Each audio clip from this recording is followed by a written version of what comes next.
Are you ready to take your business to the next level? Every day there are countless books and articles that are published offering the key on how to make your business a success. It's easy to feel overwhelmed trying to keep up and run your business. That's why Deb Creer created the Business Power Hour. Keep up on the latest trends, best practices, and techniques for how to make your business a success. Let the Business Power Hour do the heavy work for you. Good morning. Good morning. I am Deb Creer, and I am passionate about giving professionals the tools that they need to make themselves and their businesses as successful as possible. And we're going to be talking today about one of my favorite subjects, and that's leadership and how to get the most out of your employees, your team, all of those various things. And so please join me in welcoming Kevin Herring to our program today. Welcome, Kevin. Kevin, how are you doing? I'm doing great. Thanks, Deb. Thanks for having me today. Perfect. We're going to have a great conversation. So let me tell people a little bit about you and then we'll jump in. So Kevin Herring is founder and president of Ascent Management Consulting, and he is the creator of the 90-Day Turnaround, a unique productivity boosting program that builds great leaders and transforms any work group into a highly engaged, high-performing team in just 90 days. He is a highly regarded consultant, executive coach, published author, and international keynote speaker. He has been published and quoted in Forbes, CFO, Talent Management, and HR Executive, among others. So again, Kevin, welcome. Thank you. Great to be here. Well, those who listen to the program know that my next question is, tell us how you got to where you are today, because I think that people are always very interested in how you have founded this business, become very successful, and discovered what your passion is. Well, I'll start a little bit early in my college career. Mm-hmm. I had a job one summer. I worked for a dehydrator company.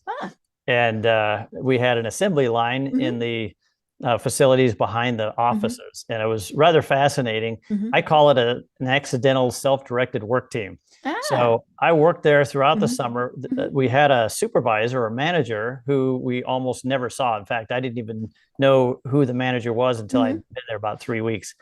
And he was always off doing other things, had other responsibilities. Mm-hmm. So the team around the assembly line, which was kind of a U shape mm-hmm. facing the office, pretty well managed themselves. Mm-hmm. And there was a board in the middle of the U up on the wall mm-hmm.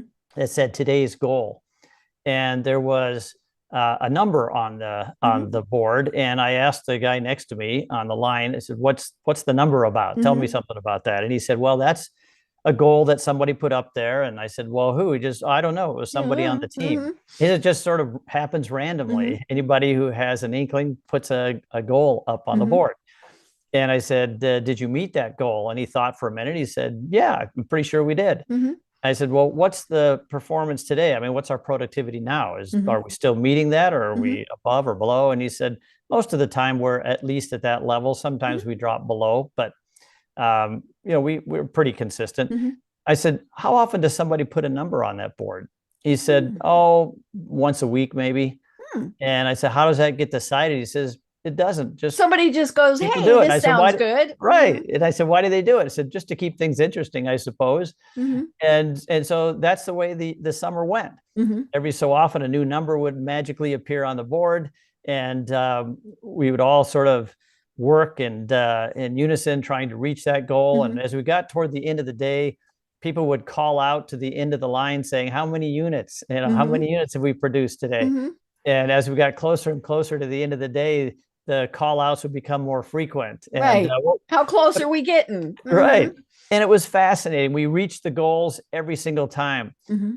I don't think anybody in the office even knew what was going on. I don't know if they kept track of productivity mm-hmm. or not. They just got stuff done, so they didn't care. Right. And we were setting records almost mm-hmm. every week in that plant all mm-hmm. through the summer. And I'm sure it was happening before I got there. Mm-hmm.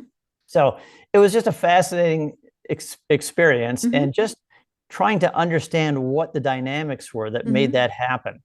And as I got to know people, it was a very diverse team of people. Mm-hmm. There were some young students on the line, people like me. Mm-hmm. There were there were middle-aged couples. There were families of Southeast Asian refugees Interesting. who were starting a new life, Mhm. and some couldn't even speak English and had to rely on others to translate for them, and they worked on the line. And it was just a very interesting, diverse group of people coming together and working on our own to create higher productivity. And so the summer went. Well, I was fascinated by that, and I carried that with me as I went to school. I knew I wanted to study organizational psychology, understand the dynamics of those kinds of things, and I wanted to create great workplaces where people could excel and businesses could succeed. And so that became my focus. I was really fortunate to work for a division of Baker Hughes early in my career. I actually worked for a consulting firm right out of graduate school, and then I went to work for Baker Hughes, who recruited me to come work for them, and I managed an HR department for the division, and eventually was recruited by a showcase company, Magma Copper Company, that had gone through a major transformation. And Harvard made a movie, and it was just a lot of fun. But it was an incredible experience to take a company that was on the brink of going under to becoming a Wall Street darling in just a few years, and to be part of that. And it was just a great learning experience, and it was a highlight, I think, for my career at that point. It was at that point that I knew kind of what I wanted to do. I really wanted to get back into consulting and take those principles and help people to be able to apply them in their organizations. So I spent some time. I ran an organization effectiveness, productivity improvement, an HR department, and a utility. And then I was recruited by some colleagues in the field to come work with them, and we started doing consulting. So it was just a wonderful experience. And so I've been doing that for a couple of decades plus, really helping organizations and teams to turn around their teams, and not in the sense that they're necessarily always taking a team that's really dysfunctional, although that's often the case. Sometimes it's a good team, right. and you want to make it better. Exactly. They're working hard. They're doing the best they can, but the marketplace demands that they do something more, and they need help. And so that's where we come in, and we work with them and turn them around and get them to that next level. And we found that the reason we have the 90-day turnaround is kind of our mainstay offering right now. And what that's really about is we found that most of the turnaround work that we did in organizations, really the fundamental changes occurred within 90 days, and we started seeing the results during that time.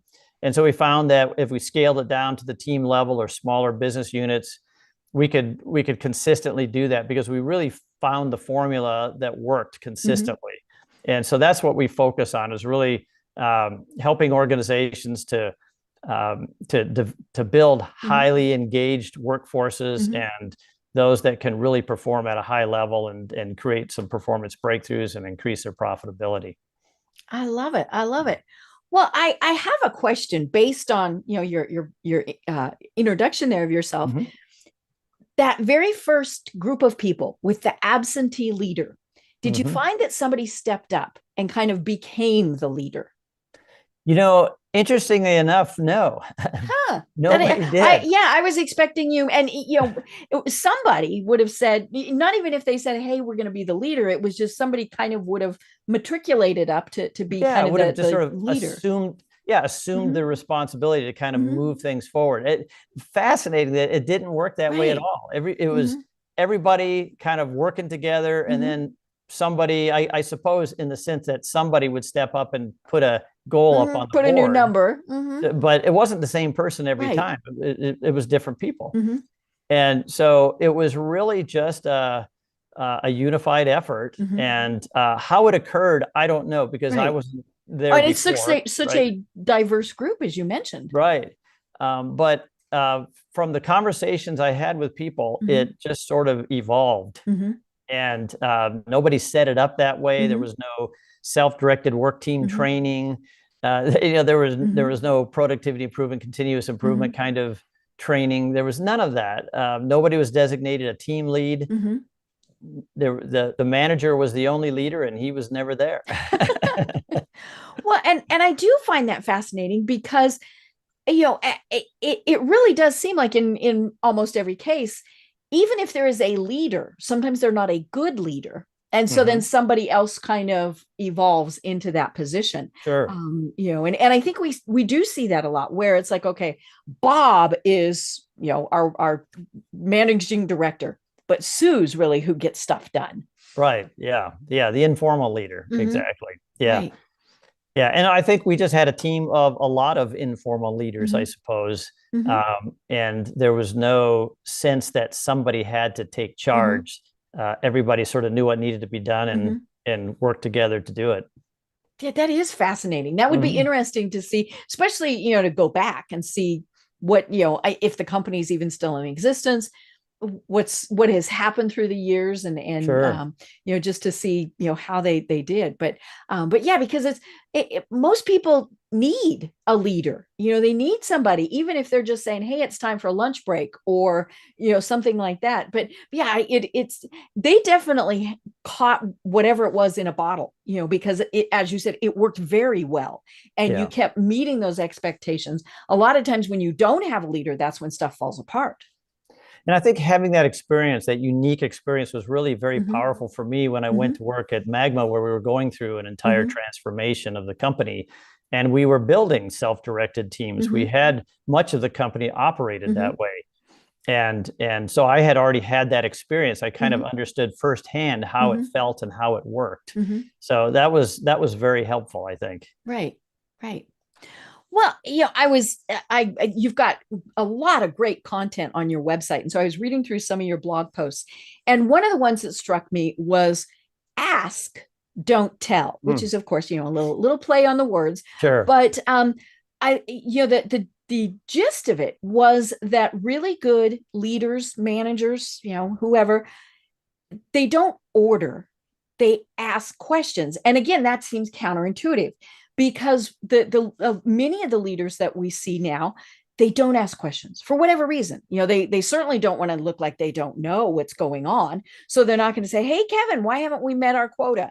Or anything like that. And in many cases, let's be honest, they don't care. So, they're not going to ask. So why is it so important for a leader to ask? That's a great question.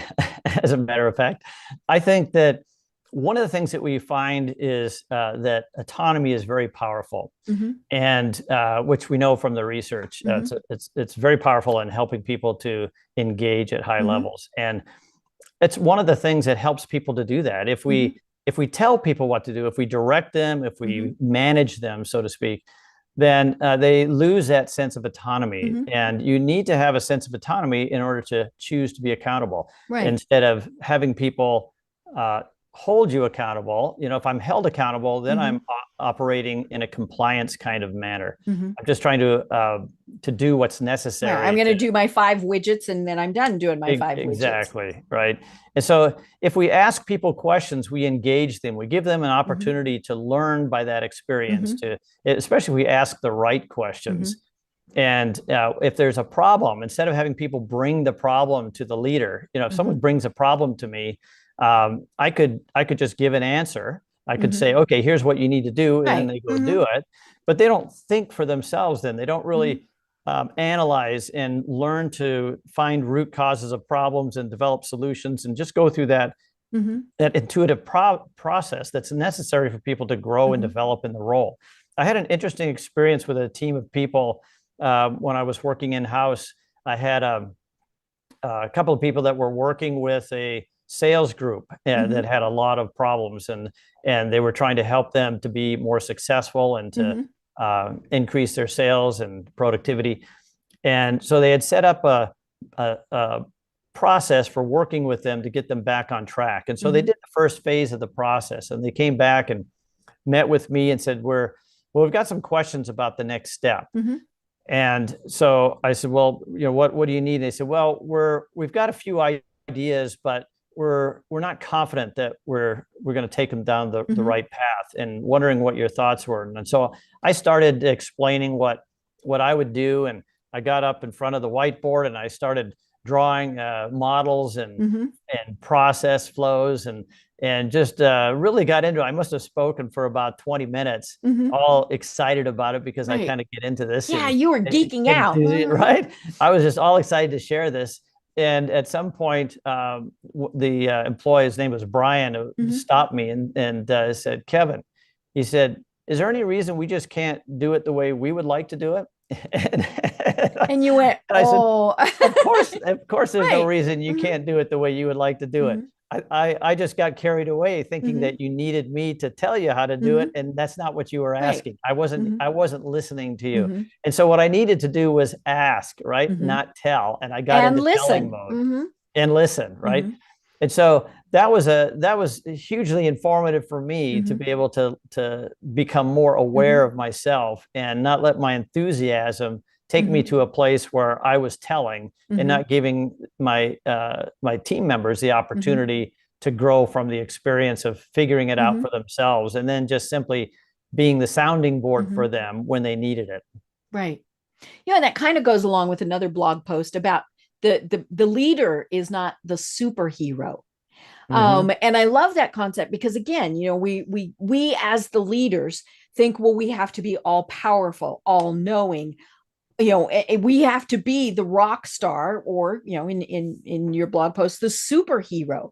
So how do you get away from the leaders who think that they have to be the true superhero, the ultimate person?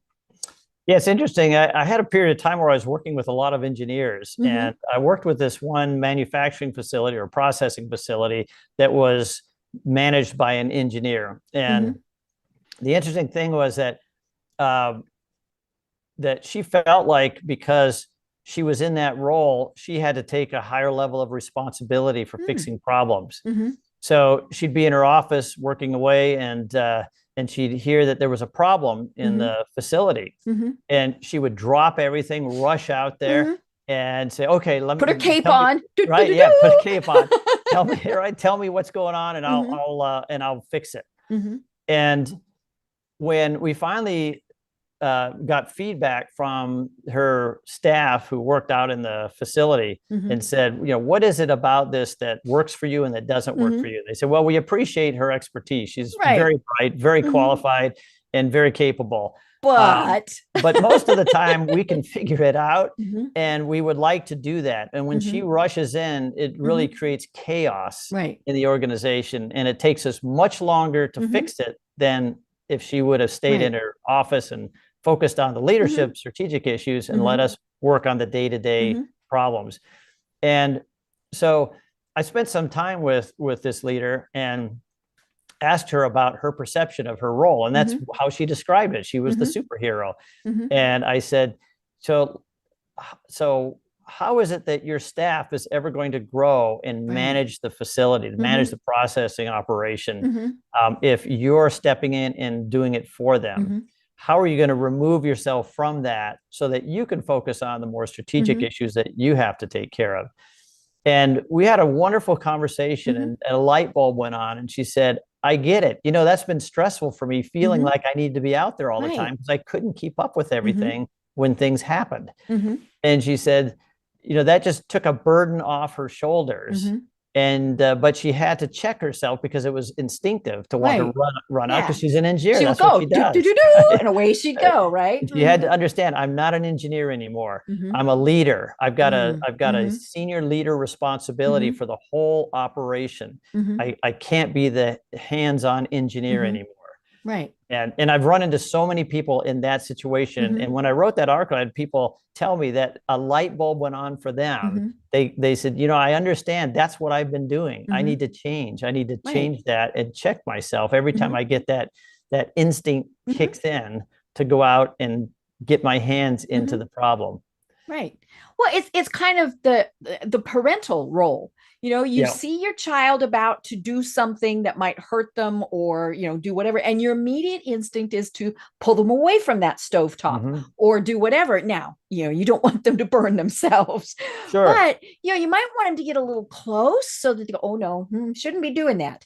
And you're right, because we're not going to learn how to do it if we don't do it ourselves. Yeah. And I love the fact that you brought up that parent-child thing. It's really about creating adult-to-adult relationships, respecting people as capable adults, people with expertise to do the work. That's why we hired them in the first place. And so we have to help them know that we trust them. And we show that we trust them by enabling them to figure things out, to have the autonomy to use their expertise the way they feel they need to apply it to do the work. Right. And along those same lines, of course, one of the hardest things so many times for somebody, especially if they used to be kind of one of the workers, is that word delegate. They're just used to doing it themselves, so they're going to do it themselves. Or they're, at the same point, they're maybe like me, and the only way it can get done right is if I do it. I have to stop myself a lot of times and go, no. I can delegate. They might do it differently. It might not even work, might be better than the way I would have done it. Because again, how can we give them that freedom if we don't give them that freedom?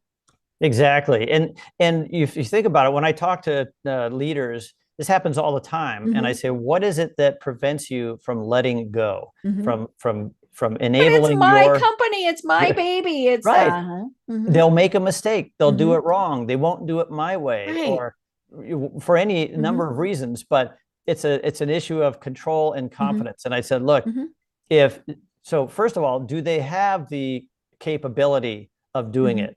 Right. Do they have the expertise? And if they don't, why are they in that position? Exactly. If they don't, why don't they? Is it because it's something new? It wasn't part of the role? Right.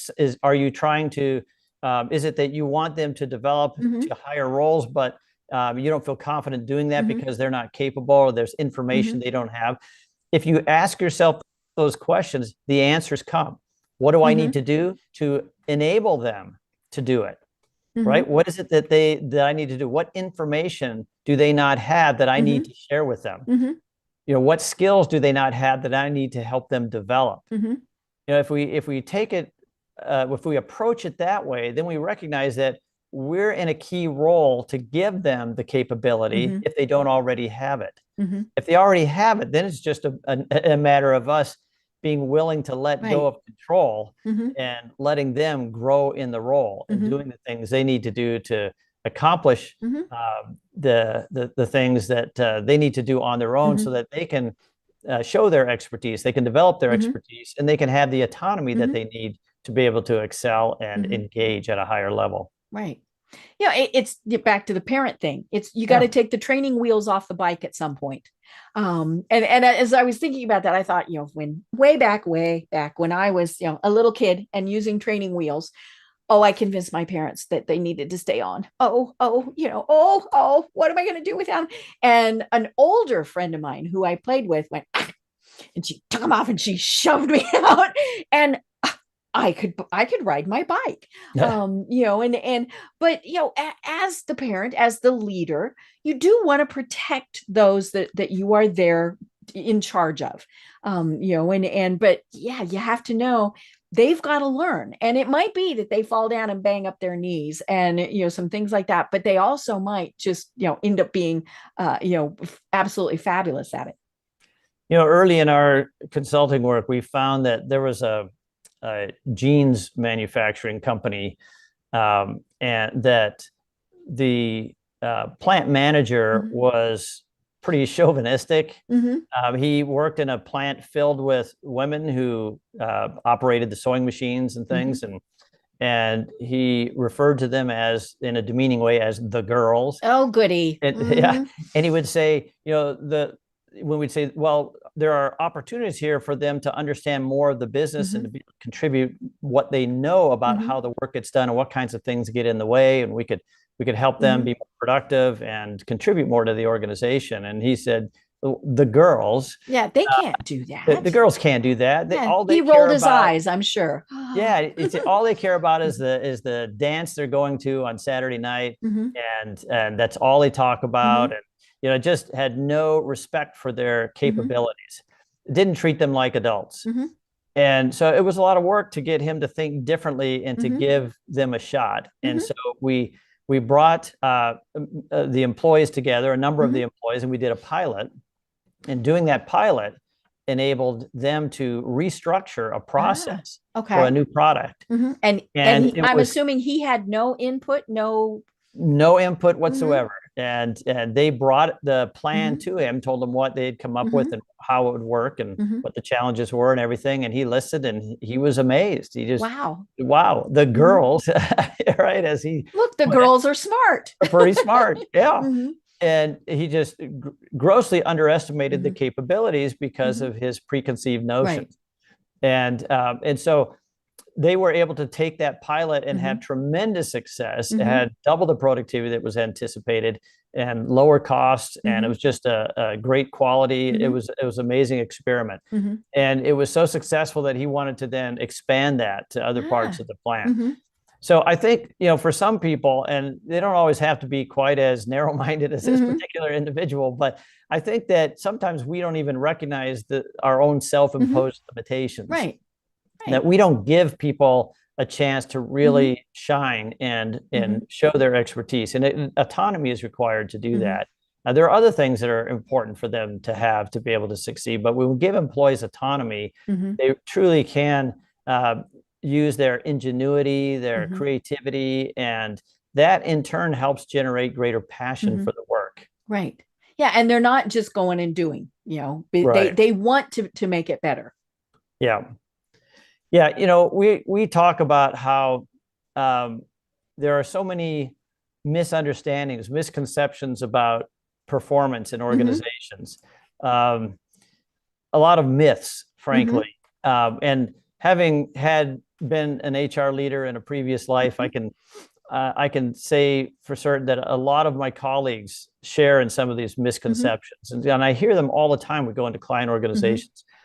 So one is there's a myth that if we are not getting the performance that we need, we want to get high performance Mhm. out of a team or individual, then what we need to do is clarify expectations and Mhm. hold people more accountable. Right. You will do this or else. Right. And I mean, I can tell you from having been working with hundreds of Mhm. leaders and organizations, thousands of employees, I've never seen a successful example of that. Mhm. Right. Ever. Yeah. Back to the kids. I mean, you tell a 16-year-old boy, yeah, they're like, no. Yeah. What do you get when Mhm. you hold people accountable? Mhm. You get compliance at Right. best. Mhm. People will say, okay, I'll do what I have to do to keep Mhm. my But job. Well, only what I have to. exactly. That's Mhm. not high performance. You're never Mhm. going to have a high performing team. You're Right. never going to engage people at high Mhm. levels doing that.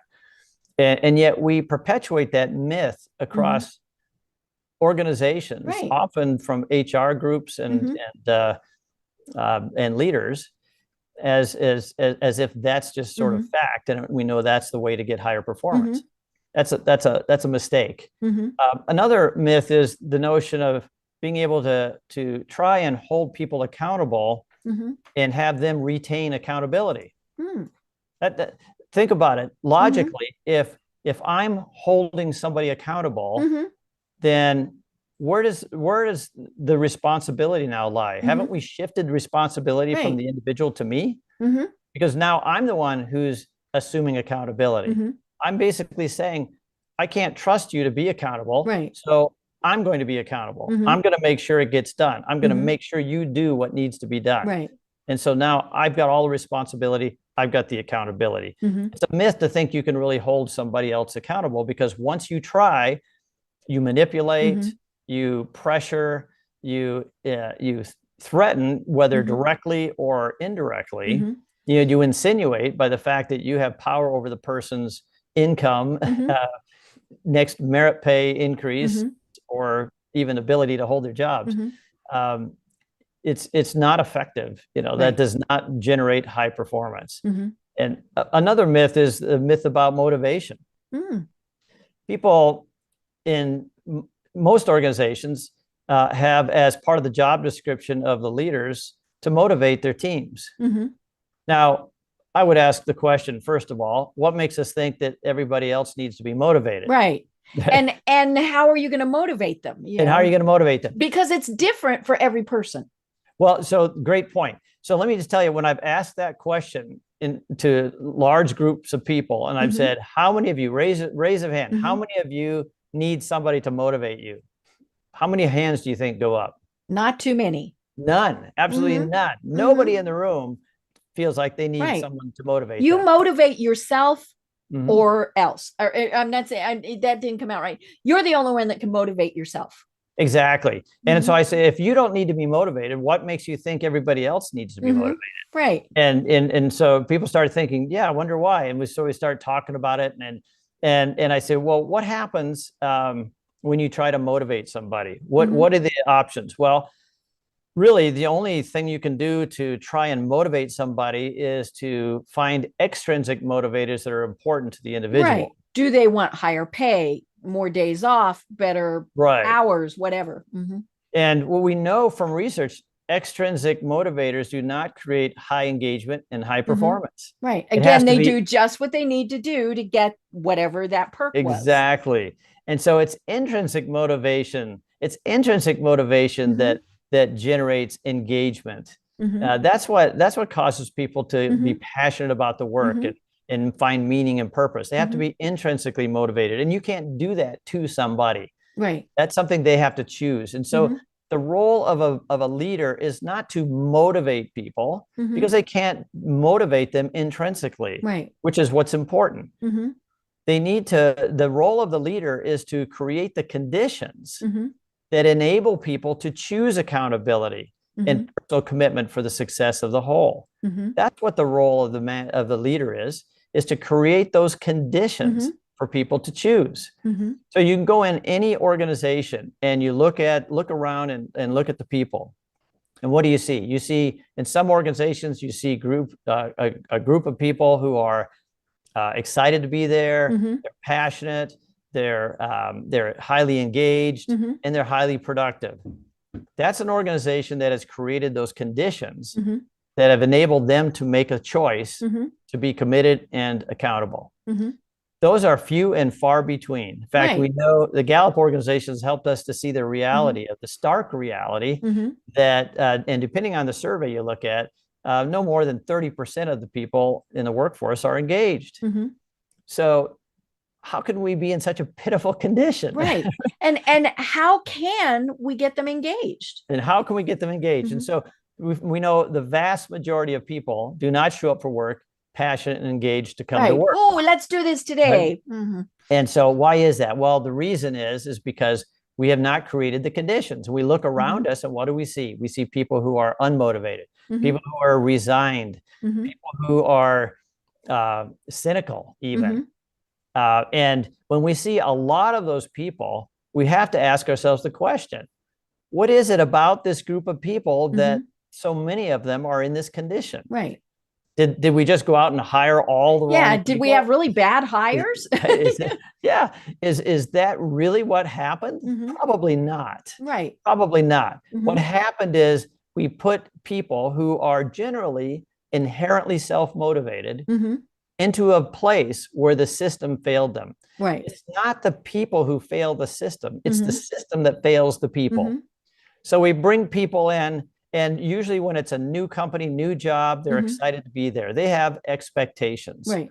They expect that they're going to have access to and control over the resources, the means of doing the work. They're going to have the autonomy they need to make decisions and to use their expertise the way they see fit.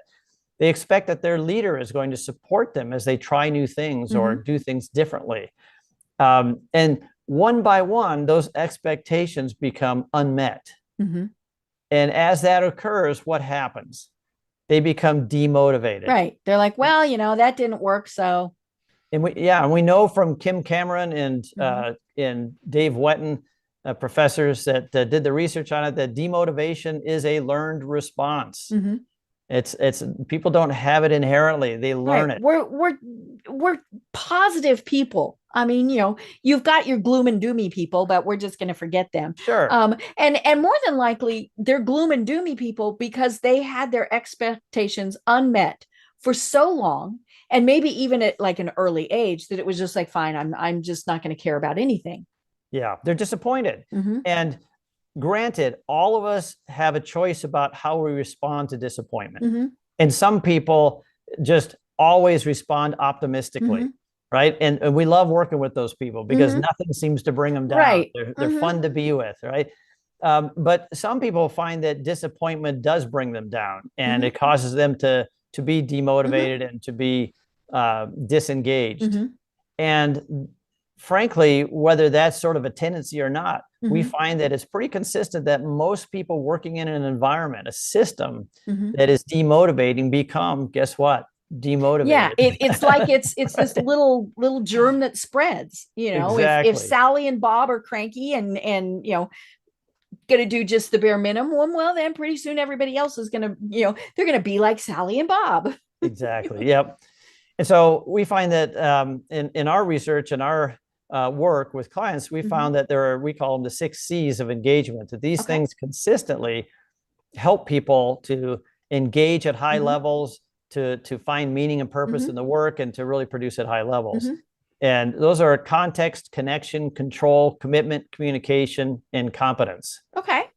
And so I'll just, we don't have time to talk about all of them. Explain each one just a little bit. Yeah, let me just give you an overview. So context and connection have to do with the big picture. Do I understand what the business is all about, how they fit into the marketplace? Why are we doing this? Why are we doing this? Exactly. And what is it that I do that makes an impact on that context, that helps us to do what we need to do in the marketplace? So that connection is important. Control is about having control over the methods and the means of the work. In other words, the autonomy to be able to make decisions, to be able to access resources, and so on. Commitment is something that I have to choose. So I can't choose to be committed and accountable for something I don't have control over, or that I don't understand. So that's why context, connection, control are all essential for me to make that decision. Communication is about having an understanding of the not just the context and so on, but it's also about being informed about how we're doing. How am I doing? How is my team doing? And our contribution to the organization and its success. And then competence talks about both technical competence. In other words, how much of the broader organization or the broader set of tasks do I have understanding of and the ability to help with? But also, so it's not just the technical side, but also how can I help the organization to improve, continuous improvement, higher quality and total quality programs and those kind of things. How can I look at the work and find root causes of problems and find better ways of doing things and make those improvements? But I also need to be able, in terms of competence, I also need to be able to learn how to manage, like the self-directed team I mentioned earlier, the accidental self-directed team. Somehow those skills were manifest. I don't know how they developed those. They didn't have all of the 6 C's, but they had enough that they were able to manage themselves to higher productivity and to make commitments around those things on their own. Well, competence is important for us to have so that we can learn to manage those issues and not require a team leader to oversee everything we do. We have to understand enough of the business and then have the skill sets to decide how to manage the work, how to make assignments amongst ourselves, decide what the priorities are, and focus on the things that matter most. Right. So those are the 6 C's in kind of in a nutshell. I love it. And I think this is so important because, we've heard this now. It's not a new term. They're treating it like it's a new term, but it is not a new term. The quiet quitting, right? Where, and I mean, we've always had that. You have always had the people who did just as much as they needed to keep their job. And some of them even fell below that because they figured, well, they're not going to fire me. I'm the only one that can do this. They can't hire, they can't replace me, whatever it was. But yeah, the whole, you're doing it just at that bare minimum. It's funny. It's like I said, it seems to be a new term that they're saying, it's the millennials and the Gen X. No, the baby boomers did it. Everybody, we've always done it. Even before they gave us terms. What was before baby boomers? Did they was whatever they were? Not sure. Cro-Magnon man. And so really it is. I think it is so important to deal with that, because as we said, the lowest brings everybody else down. And we'd like to think it was the opposite, that, if you've got this really high performer, high achiever, everybody else is going to go, woo, let's go up there. But in so many cases, it really is the, Bob is only doing this minimum. Why am I going to want to do more? He's they kind of, everybody falls into that quiet quitting phase. That's a great point. And so often when we have an employee that's not reaching the bar, so to speak, and we get frustrated in trying to deal with it and trying to help them get where they need to be. And at some point, we often will say, okay, if you'll just do this, and whatever this is considerably lower than the expectation of everyone else. If you'll just try to come in on time every day, right? Yeah. So we lower the bar. And when we do that, we send the message to the whole team that the bar. Why do I want to come in early? Right. Yeah. And that's a disservice, not just to the rest of the team, but it's a disservice to the individual, because if you want to be in the bus, you have to earn the seat. Right. And we don't have to have a team full of superstars. We just have to have team members who are competent and committed to working together for the good of the whole. But there's a bar that everyone has to meet. They all have different strengths and weaknesses. We don't expect everybody to perform at the same level, but there is a level they have to be at. There are things that they have to be able to do to contribute and to earn a seat on that bus. And so I always like to have the bus conversations, and I talk about that. And I say, look, if you're not on the right bus, then we can help you get on the right bus. We may have another bus in the organization, or we may not. And maybe we need to help you, change from this bus to another one in another organization because it's not a good fit. And in fact, I had that experience with early in my career. Actually, it was kind of interesting. First person I had to fire. That's never fun. I hated fun. that. But I've always believe, and I teach this, that we have to look at people as people first. They're not just a piece of machinery or a piece of equipment in the organization. They're a human being, and we need to make that the priority. Always try to maintain great relationships with people. And so I had this situation where we had a person who was working in another. We had several facilities in the local area. Had this one worked at a different facility, and I had an office over there that occasionally I would travel to and spend time in. And I didn't have a lot of interaction with this woman, but apparently she had bounced from department to department, and she had applied for a job in mine. And I asked around to try to get some information about her, and I could tell people were lying to me. They gave her glowing reports. Right. A little too glowing, right? A little too glowing. It was just unreal. And I finally found through my own channels that she had some problems, some big problems. And what they had done is lied to each other whenever she applied for another job to get her out of their department into somebody else's, so that she could be somebody else's problem. So I sat down with all these managers and I said, this is unconscionable what you've done. It's not just a disservice to the company, but it's a disservice to her. Nobody has helped her to develop and overcome this thing. And that needs to be addressed. Right. And I said, I will take her in my department and I'll work with her. But I don't want to ever see this happen again. We're not going to do this in this organization. We're going to be open and honest with each other. And if there's a problem, we're going to deal with it. So I sat down with her and I just assumed positive intent and capability. And I just said, you're welcome here. Glad to have you on the team. And we talked about what was expected, what was needed, and understood that, she had the capability to do it, and asked her to bring up any needs that she had. I want to be there to support her and help her to be successful, and so on. So things went great for about, 3 or 4 weeks. And she had an emotional outburst in front of a customer. Oh, no. And we weren't it was a manufacturing facility, but we did have customers there from time to time. And I understood that was the problem that she had. And I sat down with her and I explained to her, I said, there are several things that we need to do to be successful here. and there's some things that we can't do. We can't yell at a client. We can't do that, right? No matter how stupid they are. Doesn't matter. And some things will take time to develop, and some things are simply such that they're more like a light switch. You just have to flip the switch and not do it again. It has to stay off. This is one of those light switch things. Yeah, you don't yell again. No, can't happen again. It can't ever happen. And I said, if it does, you need to understand that that's a requirement for being on this bus. Right. You have to maintain that, manage it. And if you need help with that, let's talk about how we can get you the help that you need. And she said, no, I get it. I know what I need to do. And I've got it under control. I said, well, I just want you to understand that we'll have to talk about you leaving the organization. Right. Yeah. This was your one warning. Yeah. There's no place in this organization for that. And so anyway, she was fine for about a month, and it happened again. And I had to sit down with her, and I said, now remember that conversation we had. I really hate to be in this position to talk about it, but we need to talk about it. And I said, I'm going to have to let you go, and I want you to understand why. And so I went into a pretty lengthy discussion about what she needed to change and what the problem was. And I said, I want you to be successful.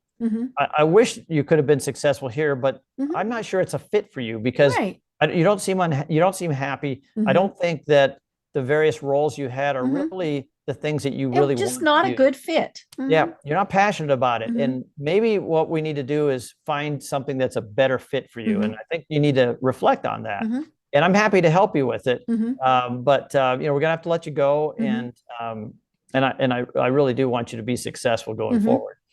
Well, she left, and she was upset, of course. Right.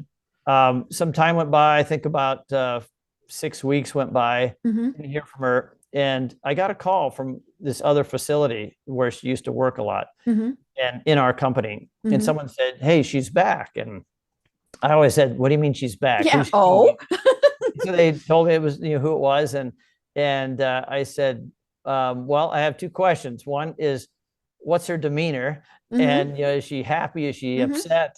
And is she brandishing a weapon? Right. Yeah. Is this good? Is this bad? Right. They said, no, she's the happiest we've ever seen her, but you need to get over here. I think you need to get over here. And so I said, okay, under those circumstances, I'll come. So I drove over there. Especially since she wasn't threatening anything. Exactly. So I met with her, and she said, oh, I'm so glad you came over. I wanted to talk with you. And I said, well, come into my office. And so we sat down, and she said, when you and I had that talk, when you let me go, I was so upset I couldn't hear anything you said. But after I left and I kind of cooled down, I started thinking about it. And I started thinking about the jobs I had. And, you were exactly right. They weren't a fit for me. I was never happy in any of those roles. And it wasn't anything against her. I mean, that's the thing. Right. And so she understood. She said, no, that was a really bad fit for me. And so I realized I needed to find something that I could be passionate about. And I said, well, how did it go? And she said, I have a job that's a perfect fit for me. And I love it. I love going to work every day. I never had that with the other company. I never had that when I was working with you guys. This is such a great experience. I'm so appreciative that we had that conversation, that you told me that I needed to look for something that was a better fit. Right. So I think, we need to help people. I think in all circumstances, try to help them. They can have the experiences they need to be successful. Right. And the thing that really strikes me about what you're saying is just how important communication is. And it is a two-way street. You can tell somebody something, but if they're not either listening or contributing to the conversation, it's not going to be any good.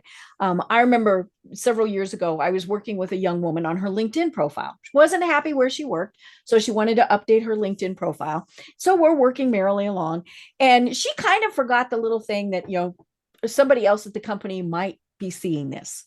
And she actually put in there that she was, she wanted a different position and blah, blah, blah. And so what happens, she gets called into her supervisor's office, and she told me, and she's relating this later, and she told me, she said, I really did think that the choice had been made. She was like, no. And her boss said, hey, I saw this, and I saw that you put in there that your goal is to be this. And she said, yeah. She said, that's really what I want to do. And he said, is there any reason you don't want to do that for us?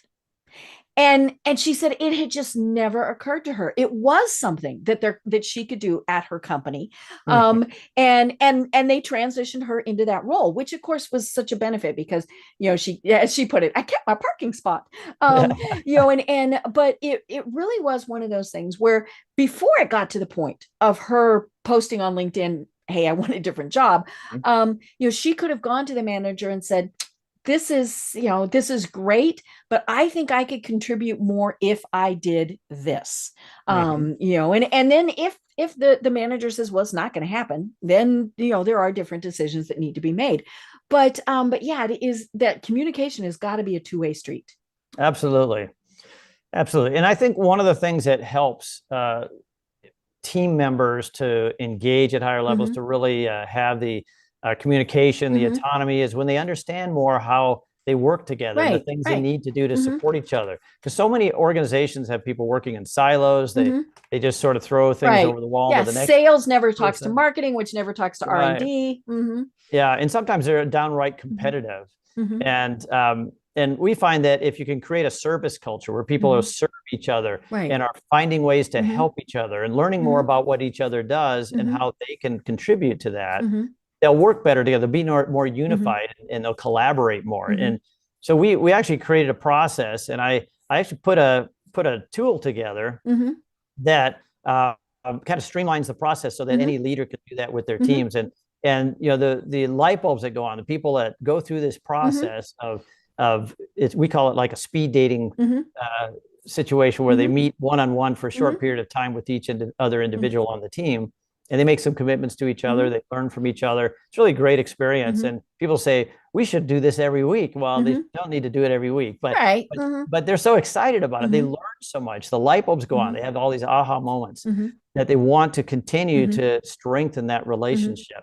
And so so I created a tool that Mm-hmm. enables people to do that in their teams, Mm-hmm. and I can give the link to that so people can Oh, that'd access. be fabulous. We'll put it in the show notes. Yeah, Mm-hmm. that'd be great. And it's a simple one, Mm-hmm. superchargemyteam.com, and that Mm-hmm. takes them right there. Mm-hmm. I But love it. wonderful experience, and really creates a different kind of a culture than most people are used to working in.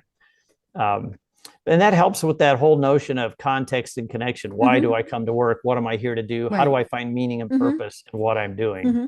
Right.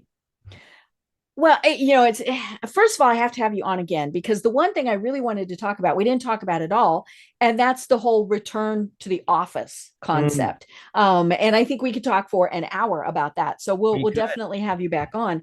But I am from Colorado. I live in Atlanta, and so of course the last couple of weeks we have been just engrossed in watching the Denver Nuggets basketball. Of course, they're now world champions. But one of the things that has struck me the most about them is how well they worked together. And they had their superstars. I mean, Mhm. they've got two players on the team that are just absolutely fabulous, but neither of them acted or wanted to be treated like they were the superstar. And it's kind of back to the superhero thing. And, it really struck me. And it was probably a couple nights ago when they were interviewing Nicola, and I cannot say his last name, so I'm not even going to try. But he is that fabulous center that, Yep. I mean, he's, aside from the point guard, he pretty much runs the team. And, somebody, the reporters were always wanting him to brag about himself. And he always deflected, and he always said, we are here because we are a team. And that just struck me so much because he wouldn't accept it. He would not accept when they were complimenting him. He always deflected it. Now, at some point, you do need to say at least thank you, because you do sometimes have those superstars. But somebody else asked him, well, how did you get all this done? And he said, we did our job. And I Mhm. thought, that was just it right there in a nutshell. They Yeah. had their goal. They were going to win. And it was not, it was not the far off goals. It was, we're going to win the next game. Then we're going to win the next game. And then, ooh, hey, look what we did. We won all of them.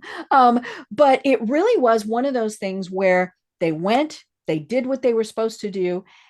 and they all did what they needed to do. And I think that was kind of the other thing that a lot of people learned from watching them was, whoever needed to step up, stepped up.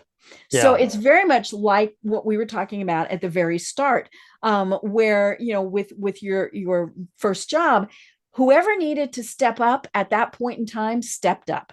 Yep. And I just love that whole concept. Plus, it was really fun to watch them win. Yeah, absolutely. That's a great concept. And that whole notion of what's the leader's role in that?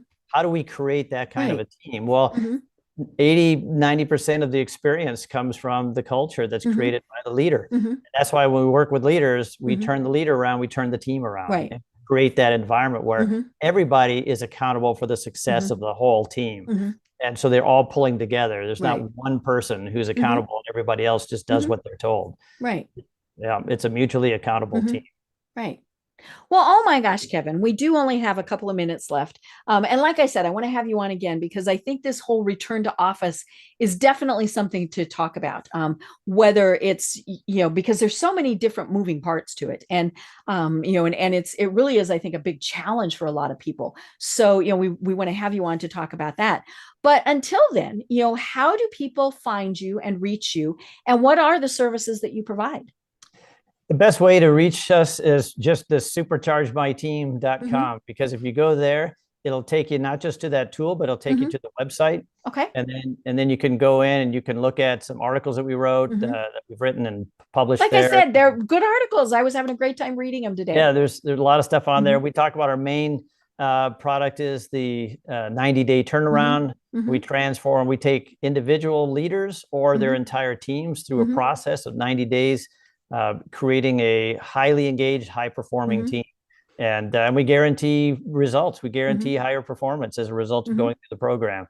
Obviously, we do other on-site consulting. We still break down silos. We have what we call the silo buster. And we have individual executive coaching that we do. We do HR turnarounds, HR skills, and internal consulting skills that we train people on as well. Great. I love it. And again, what was that website? superchargemyteam.com. Perfect. And of course, you can go to ascentmanagementconsulting.com, and that's where the blog posts are and the resources. So, but yeah, it's such great information. And, and I want to emphasize to folks, this is, applicable everywhere, whether it's your family, whether it's a volunteer group, all of these various things. This is very important for all of those levels. Absolutely. How we work with people, how we relate to them, how we build each other up. It's all the same principles. If you can do it in your family, you can do it elsewhere. Right. It's a great place to practice, actually. Right. Especially if you have teenagers, right? Yes. Well, Kevin, this really has been so much fun and very interesting conversation. So I look forward to when we continue it. But until then, do you have any final thoughts that you want to leave everyone with? I think I'd just like to reiterate a couple of things I said earlier. And one is that you can't force or manipulate high engagement or high performance. And it's the system that influences and enables people to choose accountability. So if you create the conditions that enable people to choose high commitment and accountability, then you'll get high commitment and accountability. You'll get high engagement in the organization. So it's a system that fails the employee, not the employee that fails the system. Oh my gosh, I love it. Well, I've been having such a wonderful time talking with Kevin Herring of Ascent Management Consulting. I'm Deb Creer, and until next time, everyone have a great day. Tune in for our next program for even more trends, best practices, and techniques for how to make your business a success. The Business Power Hour, hosted by Deb Creer, is proud to be part of the C-Suite Network.